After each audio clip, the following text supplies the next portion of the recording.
12屆全國政協5次會議喺北京人民大會堂開幕，國家主席習近平、國務院總理李克強、人大委員長張德江等7位中共政治局常委出席。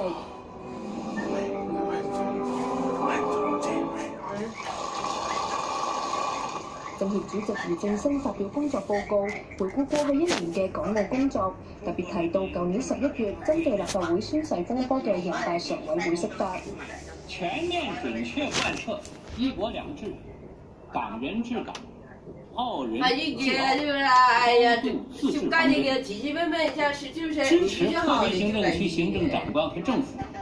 依法施政，支持政協委員對全國人大常委會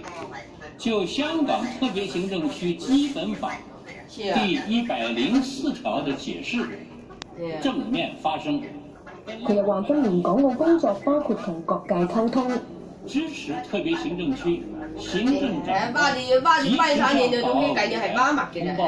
家經濟社會發展情況，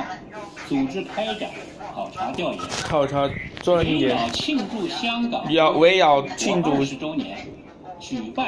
有關活動，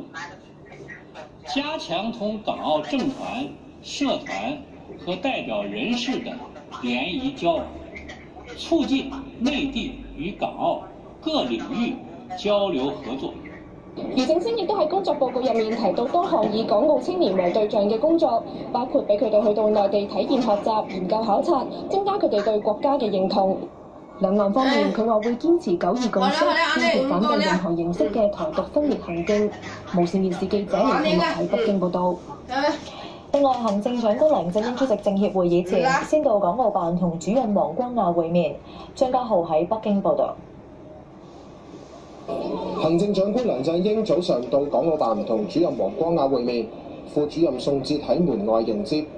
黃光亞同埋梁振英進行工作會晤，咁隨行嘅仲有特首辦主任邱騰華同埋政府新聞處處長黃志祖。獲增補為全國政協委員嘅梁振英，下晝喺人民大會堂出席全國政協會議開幕。咁坐喺台下嘅第一排，靠近主席台嘅中間位置。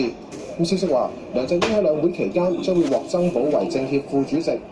有港區政協委員認為，梁振英嘅座位安排有特別含義。我覺得可能會都係一個座位安排，都係一個顯示一啲內容嚟嘅。有車坐最前，咁我覺得係咪好似最近傳説就話，除咗做呢個位置之外，就可能做呢個副主席啦嚇，會係咁樣。全國人大常委范徐麗泰就認為，梁振英兼任政協副主席角色上唔會有衝突。重複嘅時間係3個月到咧，我相信問題係。後面嗰位范徐麗泰港區全國人大常委嗰個後面嗰位咪係現任立法會議員兼人大嘅嗰個馬逢國咯。現時董建華已經係全國政協副主席，如果梁振英都出任埋全國政協副主席，咁將同時有2個香港人出任呢一個位置。咁呢個情況喺回歸前都試過，咁就係已故嘅霍英東同埋安子介。無線電視記者張家浩喺北京報導。立法會調查行政長官